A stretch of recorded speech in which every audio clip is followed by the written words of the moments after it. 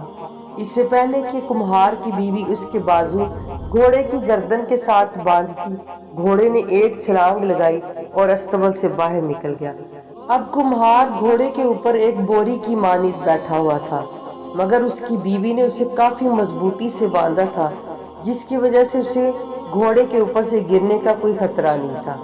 گھوڑے کے اوپر بیٹھا ہوا کمہار اللہ کے آگے گڑ گڑا رہا تھا اور اللہ سے دعا کر رہا تھا کہ یا اللہ، میرے ملک کی حفاظت اور میری عزت تیرے ہاتھ میں ہے، تو اپنا رحم اور کرم فرما اور میری جان کی حفاظت کر اور میرے ملک کی حفاظت فرما۔ سیاہ گھوڑا بڑی تیزی سے گلیوں میں سے گزر کر جا رہا تھا۔ اس نے شہر کی طرف جانے والے دروازوں کو اپنے سموں سے توڑ دیا اور اب یہ کھیتوں کی طرف دوڑ رہا تھا۔ گھوڑا اب بڑی ہی تیزی سے میدان جنگ کی جانب دشمن کے خیموں کی طرف رواں دوا تھا۔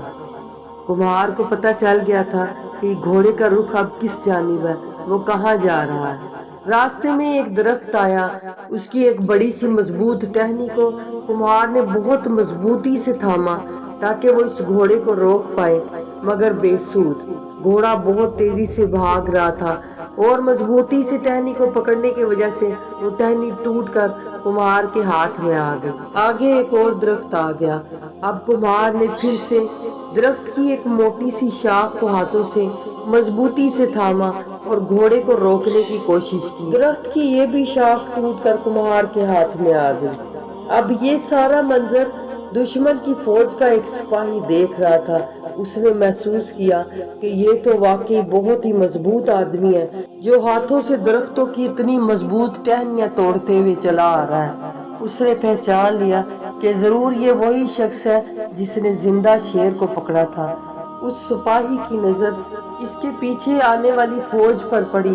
اب اس نے شور اور ہنگامہ شروع کر دیا، اپنے خیموں کی طرف دوڑ لگائی اور زور زور سے چلاتا جا رہا تھا، دوڑو دوڑو، اپنی جان بچاؤ۔ دشمن فوج کا مضبوط اور بہادر سپہ سالار آ گیا جس نے زندہ شیر کو پکڑا تھا، بھاگو، اپنی جانیں بچاؤ۔ خوف زدہ سپاہی برابر چلائے جا رہا تھا۔ اس سپاہی کے چلانے نے خیموں میں موجود دشمن کی فوج پر بہت برا اثر ڈالا۔ دشمن کی فوج نے سوچا، اگر اس نے ہماری فوج پر حملہ کیا تو یہ تو ہماری ہڈی پسلی ایک کر دے گا۔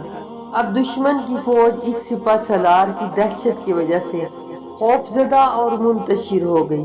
داغستان کا راجا خیمے میں بیٹھا یہ سارا منظر دیکھ رہا تھا۔ جنگ کا پاسا اچانک بدل جانے کی وجہ سے داغستان کا راجا اپنے خیمے سے باہر آیا اور اپنی فوج کو منتشر ہوتے ہوئے دیکھا جو گھوڑوں پر سوار ہو کر میدان جنگ سے بھاگ رہے تھے۔ ہمسایہ ملک داغستان کا بادشاہ واپس اپنے خیمے میں داخل ہوا، ایک پرچے پر امن کا پیغام لکھا اور وہ پرچہ اپنے خیمے میں چھوڑا اور باہر نکلا، اپنے گھوڑے پر سوار ہو کر اپنی فوج کے پیچھے دوڑ گیا۔ خوف زدہ بادشاہ نے پلٹ کر پیچھے بھی نہ دیکھا۔ اتنے میں کمہار سپہ سالار کا گھوڑا دشمن کے خیموں کے قریب پہنچ آیا۔ خیموں کے پاس پہنچ کر گھوڑا خود بخود رک گیا۔ کمہار نے اپنے کانپتے ہوئے ہاتھوں سے اپنی رکابوں سے اپنے پاؤں کو نکالا اور وہ نیچے زمین پر گر پڑا۔ سپہ سالار کمہار داغستان کے بادشاہ کے خیمے کے اندر داخل ہو گیا۔ وہاں اسے یہ پرچہ لکھا ہوا پڑا نظر آیا۔ اس نے وہ پرچہ اٹھایا اور پیدل ہی گھر واپس روانہ ہو گیا۔ گھر پہنچ کر اس نے وہ پرچہ اپنی بیوی کو دیا اور اسے کہا، بھلی مانس اللہ نے ہماری عزت رکھ لی ہے اور دشمن کی فوج دم دبا کر بھاگ گئی ہے۔ اللہ نے ہمارے ملک کی حفاظت کی ہے اور آج کے بعد میں نے عہد کیا ہے کہ میں ساری زندگی کبھی بھی گھوڑے پر سواری نہیں کروں گا۔ یہ پرچہ ملا ہے، میں اس کو پڑھنا نہیں جانتا، تم یہ پرچہ بادشاہ سلامت تک پہنچا دینا۔ میں اب آرام کرنا چاہتا ہوں۔ کیونکہ گھوڑے نے میری ہڈی پسلی ایک کر دی ہے، میرے جسم کی ایک ایک ہڈی درد کر رہی ہے۔ اور بادشاہ سلامت سے کہنا کہ دشمن بھاگ گیا ہے، اب وہ ساری زندگی کبھی بھی ہمارے ملک کی طرف میلی آنکھ کر کے نہیں دیکھے۔ کمہار سپہ سالار کی بیوی وہ پرچہ لے کر بادشاہ کے دربار میں پہنچ گئی۔ بادشاہ سلامت نے وہ پرچہ دیکھا جس پر امن کا پیغام تھا۔ وہ بہت خوش ہوئے۔ انہوں نے کہا کہ وہ کہاں ہے، اس کو ہم انعام و کرام سے نوازیں گے۔ کمہار سپہ سالار کی بیوی بولی، بادشاہ سلامت وہ آرام کر رہے ہیں، اگر آپ کہیں تو میں انہیں اٹھا کر لاتی ہوں۔ تو بادشاہ سلامت نے جواب دیا، نہیں، اسے کہو کہ وہ کل صبح میرے دربار میں حاضر ہو، میں اسے بے حساب انعام و کرام سے نوازوں گا۔ چنانچہ اگلے دن کمہار بادشاہ کے دربار میں حاضر ہوا اور بادشاہ نے اسے بے شمار انعام و کرام سے نوازا۔ اس کہانی میں ہمیں یہ سبق ملتا ہے کہ جب اللہ کی رحمت، محبت اور کرم ساتھ ہو تو حالات کیسے بھی ہوں، اللہ تعالیٰ ان کو آپ کے حق میں کر دیتے ہیں۔ ہمیشہ اللہ پر پختہ یقین رکھیں اور جو بھی مانگنا ہے پورے مکمل یقین کے ساتھ اللہ سے سوال کریں، انشاءاللہ اللہ تعالیٰ ضرور عطا فرمائیں گے۔ آمین۔